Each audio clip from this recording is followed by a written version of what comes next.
In the blood-soaked foundation of this nation, beneath every column of liberty and stone of justice, lies a truth too grotesque for textbooks and too painful for polite history.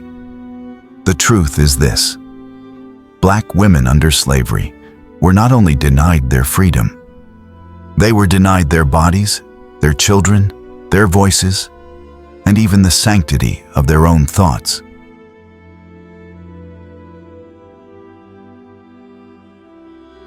Harriet Jacobs was born into slavery in 1813.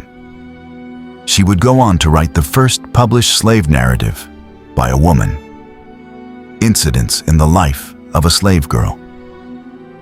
But her voice, like that of so many enslaved women, would be filtered through white editorial control, published under a false name, and dismissed for decades by scholars because they refused to believe the testimony of a black woman. Harriet Jacobs was not just a slave. She was a prey. At just 15, Harriet's enslaver, Dr. James Norcom, called Dr. Flint in her memoir, hunted her daily, relentlessly. He claimed her not only as labor, but as flesh. She was not permitted innocence, nor privacy, nor dignity. His every word, his every breath around her was a violation. He whispered threats into her ears in the darkness. He constructed a cottage for her, not for shelter, but as a private chamber of abuse. And when she resisted, when she dared to have a mind of her own, he retaliated not just against her, but against her children. He reminded her always that she was his property, and like any object, she was expected to submit. "You are mine," he told her, "and you must do as I bid." But Harriet Jacobs' soul revolted. She dreamed of freedom, not only for herself, but for her children. So she made the unimaginable decision to disappear. First, she hid in the wild, tangled woods of the South, where snakes and insects were kinder companions than white men with law and lash in their hands. Her family, especially her brave Uncle Philip, moved her secretly, always one step ahead of the enslaver's wrath. At last, they found her a hiding place. In the attic, a crawl space at her grandmother's house. The space was 9 feet long, 7 feet wide, and just 3 feet at its highest point. There were no windows, no sunlight, only rats, heat, and silence. She could neither stand nor walk. Her limbs ached, her body weakened, her teeth rotted, her mind screamed, but she endured.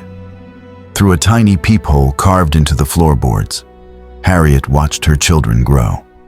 She heard their voices, she saw them play, but she could never touch them. She could never tell them she was there. Harriet lived like a ghost in that tiny space for nearly 7 years. This is what slavery meant for black women, not just whips and chains, but psychological torture, the theft of motherhood, the trauma of being both caretaker and captive. The world often speaks of the peculiar institution, but what could be more grotesque than a system where a woman must choose voluntary imprisonment over the constant threat of rape? Harriet Jacobs finally escaped to the north, but even then, her freedom was precarious. The fugitive slave law meant she could be snatched back at any time. Her book, Incidents in the Life of a Slave Girl, was published in 1861. But white publishers doubted its truth. Her pain, her words, were deemed too graphic, too sexual, too raw. Because of racism, her story had to be framed, softened, authenticated by a white abolitionist woman, Lydia Maria Child.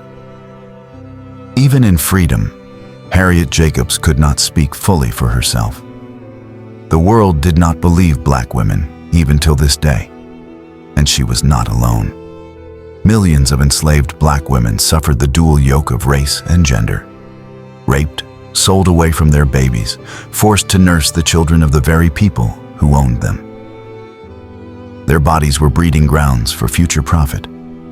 Their wombs were auction blocks. Their scars were carved not only into their backs, but into this nation's memory.